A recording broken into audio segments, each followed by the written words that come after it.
Jerónimo, aquí seguimos. Aquí seguimos. Aquí seguimos. Con un momento importante ahora. Un momento importante, ya como te decía, el pasado sábado te dije yo que íbamos a hablar de esta grieta que ha dado la vuelta al mundo, que se ha abierto en el Esparragal, en la estación, y que tiene una vista aérea impresionante.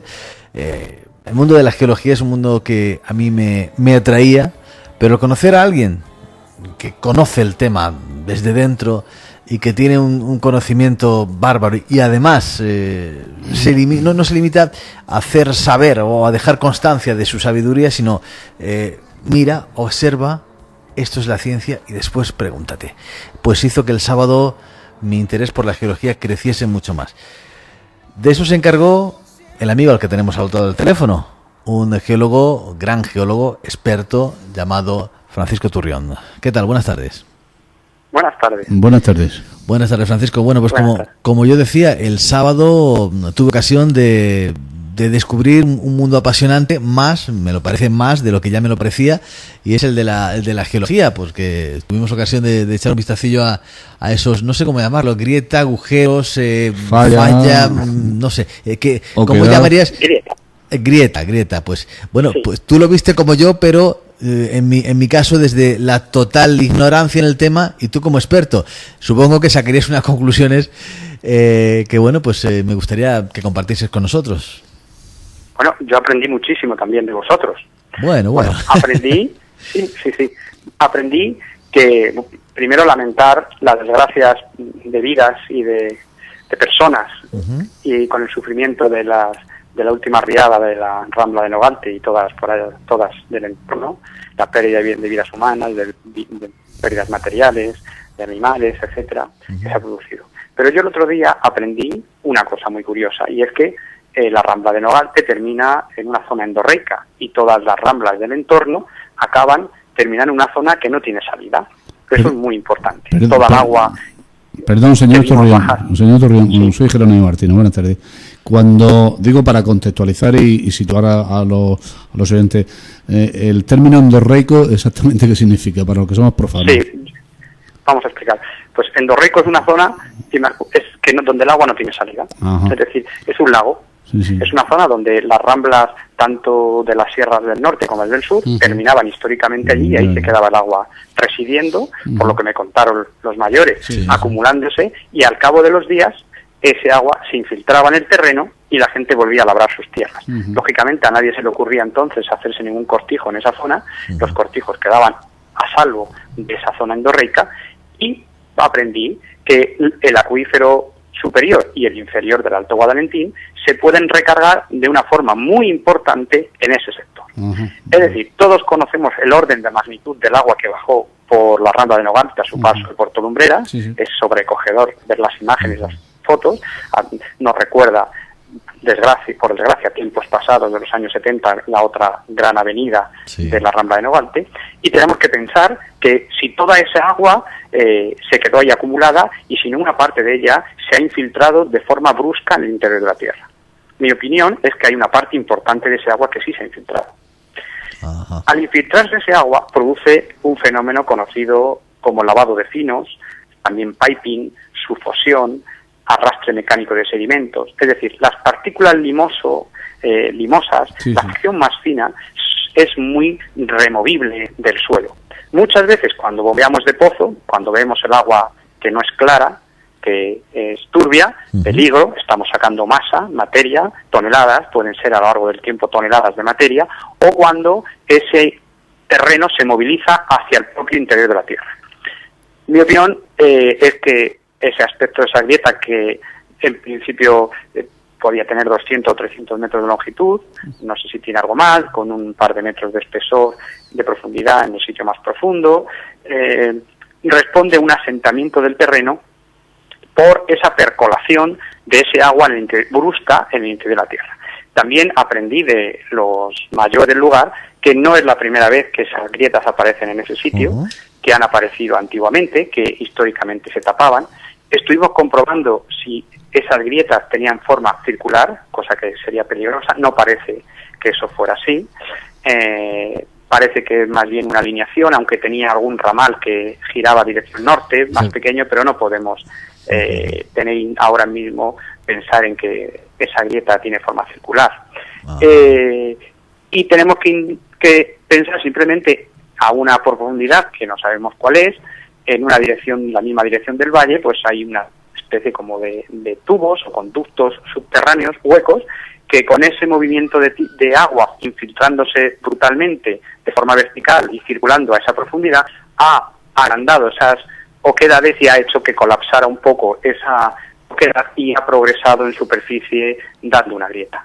Yo, en principio, pues sí que sería bueno que se cartografiara y se señalizara todas esas grietas con GPS y se plasmaran en un plano para que expertos pudieran ver su geometría a gran escala, como decía antes Juan Carlos, vista foto de aérea o a vista ya en plano, hacerle sí que un seguimiento a esas grietas y, por supuesto, alejarse lo más posible de ellas. Yo no sé si hay algún estudio o algún proyecto de estudio ya en marcha por parte del ayuntamiento, pero sí pudimos comprobar que además de esa grieta que ocupa pues, sobre 2 kilómetros y medio más o menos, encontramos algunas otras más pequeñas perpendiculares a esa. Sí, vimos alguna ya un poco más hacia el este, más en dirección, podemos decir, en dirección Murcia, alguna que se había tapado, que sí, que parecía que giraban hacia el norte y que bueno, pues pueden ser perpendiculares a la principal. Cierto es que había una zona labrada, ya desapareció esa grieta, pero no seguimos viendo por la zona de la estación, no seguimos viendo más grietas, ni fuera de esa alineación hemos visto más. Parece una cosa bastante localizada en ese entorno y sí que sería bueno pues hacer una tomografía eléctrica, por ejemplo, y investigar hasta los 50 metros aproximadamente de penetración, que ese aparato midiendo desde superficie puede ver un poco la densidad del terreno en esos 50 primeros metros, ver un poco pues si esa grieta que nosotros vemos que tiene 2 metros, si progresara en el interior de la Tierra a más profundidad. Pero, insisto, es un tema relacionado a este episodio súper extraordinario que acabamos de sufrir y relacionado con esa residencia de gran cantidad de agua en esa parte del Esparragal durante días y de una infiltración muy importante y rápida de ese agua al acuífero superior y al inferior desde esa zona que ha producido pues un poco de colapso o de compactación del terreno. Y hablamos de lo llamativo de la longitud de esa grieta, pero la profundidad también es preocupante. Nosotros estuvimos viendo allí in situ esos 4, 5 metros en algunos puntos de profundidad de alguno de los hoyos, que por cierto son muy distintos de un lado u otro de la carretera, como tú mismo pudiste comprobar. Por un lado, al lado de esa casa ya famosa que se ve en la vista aérea del periódico, sí, hay una grieta más estrecha pero bastante recta, y al otro lado de la carretera son como agujeros. No es la rectitud no es tanta y son como agujeros. ¿Por qué esa diferencia? Sí. Es que es un fenómeno de colapso, de compactación interior del terreno, que a veces da grietas, a veces da agujeros individuales, como parece como si fuera en superficie como un poco un queso de gruyère, que en superficie se ven agujeros, y responde a ese movimiento de traslación, de traslado, desde la parte superior del terreno hacia la parte inferior, de material limoso, arcilloso o limoso, la fracción más fina del suelo, transportado por el agua hacia el interior y luego moviéndose ese agua con ese sedimento, moviéndose ya en profundidad de forma horizontal. Creo que la tomografía eléctrica galvánica o cualquier otra técnica geofísica puede permitir despejar la incógnita y tranquilizar a los vecinos en el sentido de saber si esa grieta tiene 3 metros de profundidad, como aparentemente parece, 2, 3, 4 metros, depende de la zona, o pudiera tener más. Creo que eso es muy importante despejarlo. Esta técnica no es muy cara, que traérsela. Podríamos, yo no creo que estemos que al principio de allí de escenario colapso de terreno de forma circular, visto en Guatemala, en China, ejemplos en Florida, sí, que cuento en mi blog de aguas subterráneas las aguas subterráneas de Murcia, su mayor tesoro, franciscotorrion.com, pero que estemos en ese caso porque no se apreciaba realmente ninguna geometría circular en la zona. Lo único parece que la grieta menor, esa perpendicular, era un poco anecdótica. No sé si sería bueno la colaboración de todos los vecinos, que en vez de tapar las grietas para que nadie sepa que están, aunque las tapen para poder seguir labrando y trabajando, sí que por favor informen a la asociación de vecinos, al ayuntamiento, a la comunidad de regantes, de si han visto alguna cosa significativa en algún punto que merezca la pena visitar, porque podemos prevenir algo, pues cosas que puedan pasar en el futuro. Sí, sin llegar a hablar de los sinkhole, que bueno, pues es apasionante. Yo no desconocía este término, sinkhole, y desde el sábado pues he estado viendo varios de esos agujeros tremendos, enormes, con una profundidad en algunos casos como el de Guatemala, que creo que son 200 metros de profundidad, así de golpe, un agujero circular. Y bueno, ¿por qué crees? No sé si conocías, Francisco, esta zona. Tú has estado trabajando muchos años para la Confederación Hidrográfica del Segura. Sí, sigo ahora. Y sigues. ¿Conocías la zona en la que se ha producido esta grieta? Hombre, yo he estado por allí, en la zona de la Torrecilla, exactamente en ese punto exacto yo creo que no había estado nunca, pero sí por los alrededores. De hecho, estuve en la perforación del sondeo de la Comunidad Regante de Puerto Lumbrera, la que la Confederación hizo para la Comunidad Regante de Puerto Lumbrera, el sondeo Los Sánchez, un sondeo que, igual que otro que hicimos en Lorca, gemelo a este, ha descubierto y ha puesto de manifiesto la existencia del acuífero profundo del Guadalentín, con agua potable o agua de muy buena calidad, y la existencia de dos acuíferos superpuestos. Pero en el punto exacto ese no había estado, ¿no? Ajá. No sé si estarás de acuerdo. Últimamente se está hablando mucho de geología, lógicamente, por estos acontecimientos ocurridos en Puerto Lumbreras a raíz de la riada, también por un informe que ha aplicado el CSIC en estos días, ayer o antes de ayer, no recuerdo bien, en la que habla de lo que pudo influir en el terremoto, y es el hundimiento de Lorca y la extracción de agua. No sé si como geólogo estarás de acuerdo con este informe y con este otro geólogo que ha publicado este informe en una revista además muy prestigiosa de geología, si no me equivoco. Sí. Bueno, esto empieza ya a ser recurrente, porque es que el año pasado, por las mismas fechas, ya se publicó otra noticia de que en la zona de entre Lorca y Totana había habido una subsidencia de 10 metros en los últimos, no sé si eran 20 años, etcétera. Bueno, yo recuerdo como anécdota que ante esta noticia que apareció en la prensa, yo intenté ponerme en contacto con este profesor, que no lo he conseguido todavía. Sí que he hecho una serie de indagaciones en la Universidad Complutense sobre el método de investigación, la interferometría de satélite, pero sí que por esta noticia vino una periodista holandesa y de una radio a hablar conmigo. Yo lo primero que le dije, mira, tú vete allí a Lorca y pregunta a los vecinos, a los regantes, a todo el mundo, dónde han visto ese hundimiento de 10 metros. Mira, ve, y luego pues yo te explico, te cuento cosas. Pues ella estuvo hablando con el alcalde de Lorca, visitó a los regantes y después volvimos otra vez con los regantes de Puerto Lumbreras y estuvimos hablando con ella. Nadie había visto esta subsidencia. Bueno, yo discrepo del estudio, no soy el único, creo que hay más geólogos que discrepan, pero no porque si alguien dijera, oiga, en un valle de 400 metros de profundidad seco, de 50 kilómetros de largo y 5 de ancho, es decir, unos 125 kilómetros cúbicos de roca seca, al estar ese valle seco, totalmente seco, un terremoto eso puede potenciar. Bueno, pues mire usted, a lo mejor sí, pero es que eso no es el Valle del Guadalentín, eso se da en otro país, en otra región, en otro continente o en otro planeta, pero no estamos hablando de Guadalentín, porque es que el Guadalentín, salvo en la zona de la Torrecilla, y ahora explicaré por qué, en esa parte el agua que está a 250 metros de profundidad, el resto no está a 250 metros de profundidad, está a 50, a 60, 80, 100. Y es que los acuíferos no son como los embalses superficiales.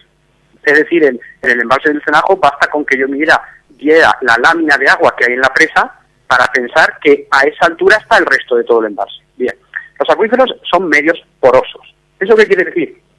Que cuando yo succiono de un acuífero a través de un pozo, o cuando no de un pozo, sino de 4 o 5 pozos juntos, succiono al mismo tiempo, lo que yo produzco es un embudo piezométrico. Es decir, produzco un vórtice, produzco como cuando le quitamos el tapón a la bañera. que produce un embudo. Bueno, pues ese embudo en la superficie del agua subterránea es un fuerte, muy pronunciado, que estoy generando por bombear 4 o 5 pozos juntos de un acuífero confinado, que ahora explicaremos qué es eso. Ese dato es un dato puntual y eso es un dato que se está produciendo en ese punto. Pero si yo me alejo 500 metros, 400 o 600 metros de ese foco de bombeo, no estoy viendo el agua a 250 metros. Está el agua a 100, a 150, a 50, a 200. Pero no son los 250 metros. Es decir, debemos de observar los acuíferos no en el agujero que se produce por el bombeo de muchos pozos, sino cuál es su situación natural, normal, no la anomalía. Yo esto lo explico para que la gente me entienda con la tapa de plástico de una docena de huevos esta que podemos comprar en cualquier supermercado. Si nosotros observamos desde arriba la tapa superior de plástico de la zona de huevos, vemos que es una tapa lisa, pero que tiene unas hendiduras, o sea, unos agujeros que corresponden a cada hueco de ese huevo de la docena de huevos. Bueno, pues el acuífero es lo mismo, es decir, hay una superficie normal, pero luego hay zonas concretas deprimidas por el bombeo puntual de muchos pozos juntos. Bien, eso es porque el acuífero profundo, que es el que ahora se está utilizando en el Guadalentín, porque es un acuífero confinado. ¿Qué quiere decir esto? Que cuando nosotros hacemos una perforación, atravesamos unos materiales impermeables a 200, 250 metros de profundidad y a partir de ahí tocamos el agua y el agua está a presión y sube por el interior de la perforación varios metros para arriba. Eso es muy importante, porque no estamos hablando del caso, como decía antes, de una cosa, de un embalse como fuera un embalse superficial. Estamos hablando de una geometría compleja que no responde a las leyes del agua superficial los embalses. Entonces, el error, en mi opinión, que tiene este estudio es que todavía la Confederación no tiene discretizado el acuífero superior, el acuífero profundo de Guadalentín y qué medidas son las representativas, las que no están influidas por estas perturbaciones. De hecho, en mi blog he contado en 2 entradas que se titulan Las cataratas subterráneas del Lorca 1 y las cataratas subterráneas del Lorca 2, he contado que la situación, analizando bien los datos del acuífero, la situación hoy en el Alto Guadalentín, tanto en Lorca como en Puerto Lumbreras, como en Alhama y en Totana, es la misma que en los años 80, cuando nosotros medimos el acuífero en zonas que no tienen esa perturbación. Es decir, a mí me hubiera gustado que estos científicos, que se hubieran informado de cuáles son los datos nuevos que tiene la Confederación Hidrográfica del Segura, cuando José Salvador Fuentes Zorita, en las obras de emergencia del año 2008, hizo 2 sondeos de más de 400 metros de profundidad, donde cementamos los 200 primeros metros, algo que no ha hecho nadie en el Valle del Guadalentín, entre otras cosas porque la iniciativa privada no se puede permitir el lujo de anular 200 metros de sondeo. Claro. Pero nosotros sí podíamos hacer este trabajo de investigación. Hemos aislado el acuífero superior, ese que tiene un agua de peor calidad, y hemos captado el profundo y hemos visto que es un agua de excelente calidad y que ahí en Puerto Lumbreras utilizáis para regar claveles. Sí. Hemos demostrado que hay 2 acuíferos. ¿A qué acuíferos se está refiriendo el estudio del CSIC? ¿Al de arriba, al de abajo, al revuelto de los 2? Y luego también tenemos comprobado cómo en el Alto Guadalentín se ven vídeos de sondeo que yo tengo colgado en el blog, en estas entradas que he dicho, las cataratas subterráneas de Lorca 1 y Lorca 2, que amablemente alguna empresa me ha cedido. Se ve clarísimamente cómo a través de propios sondeos mal ejecutados, con tubería rajada de arriba abajo, cómo el agua del acuífero superior está cayendo en catarata al acuífero inferior. A ver si es que hemos sacado agua, pero también la estamos metiendo en el acuífero profundo.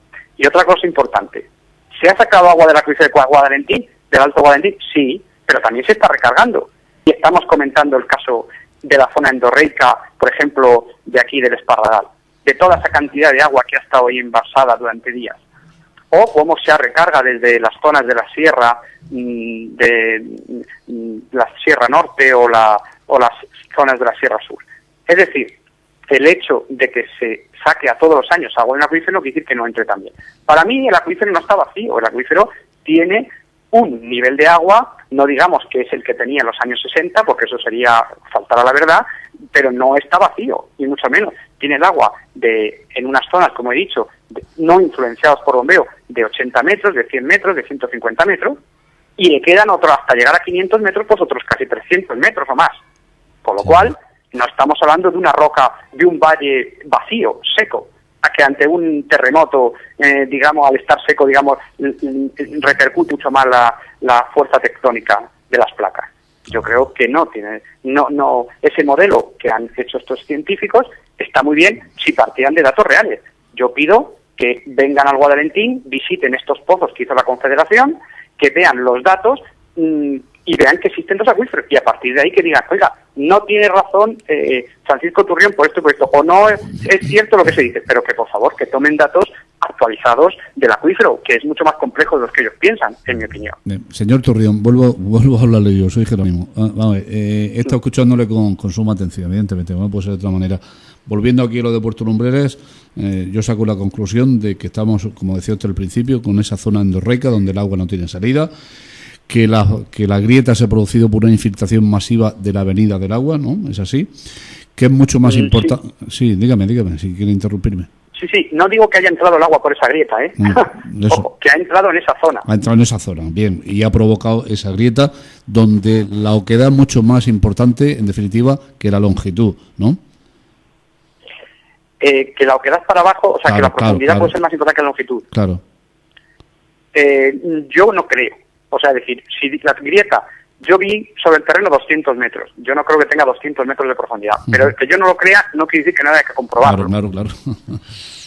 O sea, es decir, yo no soy adivino ni sé lo que hay a partir de ahí. Por eso he dicho que hay que utilizar geofísica y que quizá, pues por ejemplo, la tomografía eléctrica galvánica puede ser una técnica rápida y barata para saber si esa grieta está cerrada a partir de los 3 metros o resulta que decimos, oye, cuidado que de los 3 metros para abajo todavía es más ancha. Ahí es donde yo quería parar. ¿Eso quién lo hace? La administración pública, ¿no? Supongo que será, ¿no? La encargada o el Instituto Geominero.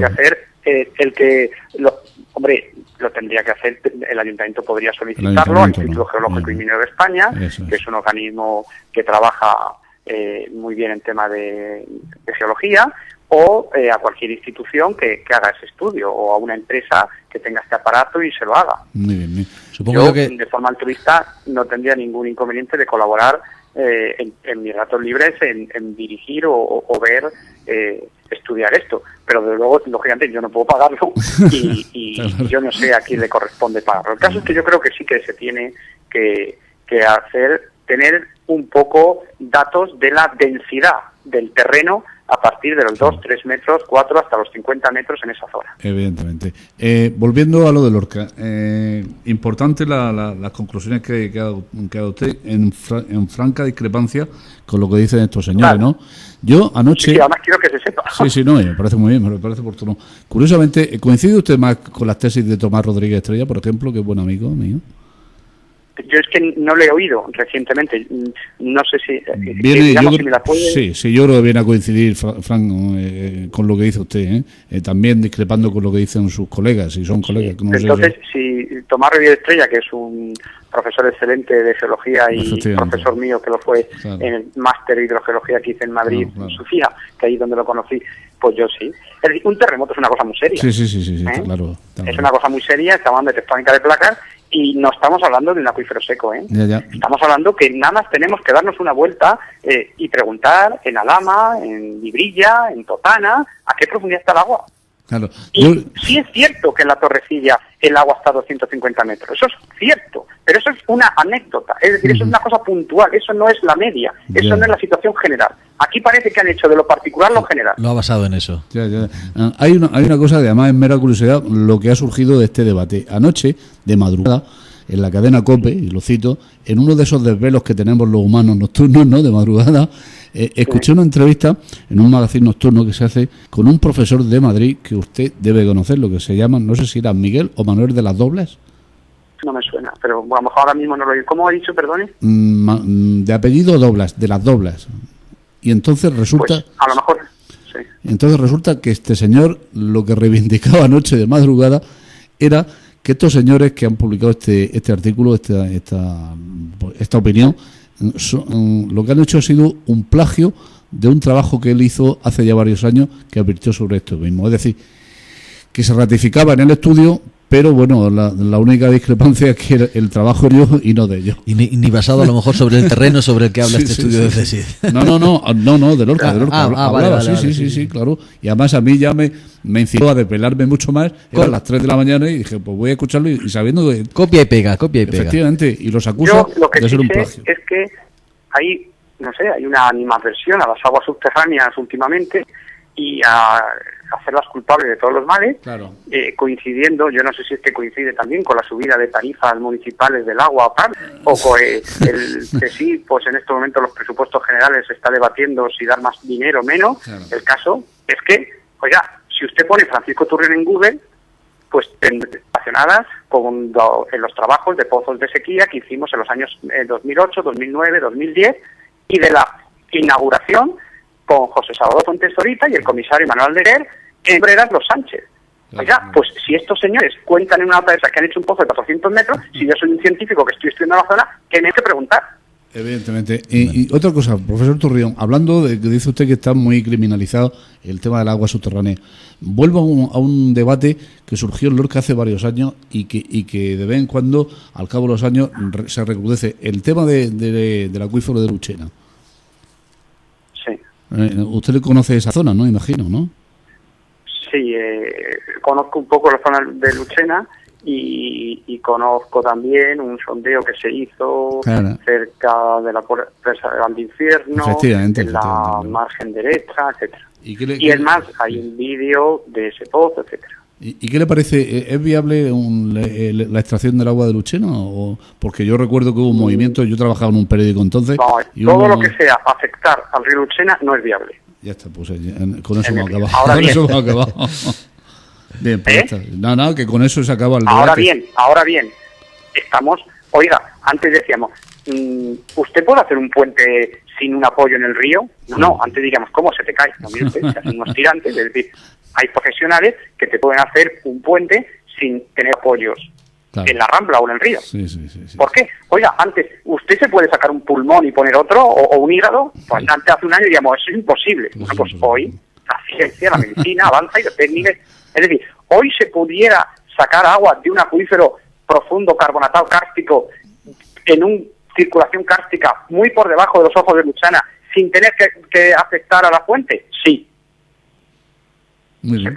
Se puede, pero no es si algo se hace bien, claro. Evidentemente. Muy bien. Se hace mal, no, porque podemos comunicar el acuífero, o digamos el sistema Carco, es decir, el sistema de tubos, conductos en calizas que dan lugar a los ojos de Luchena, con otro más profundo y secarla. Muy bien.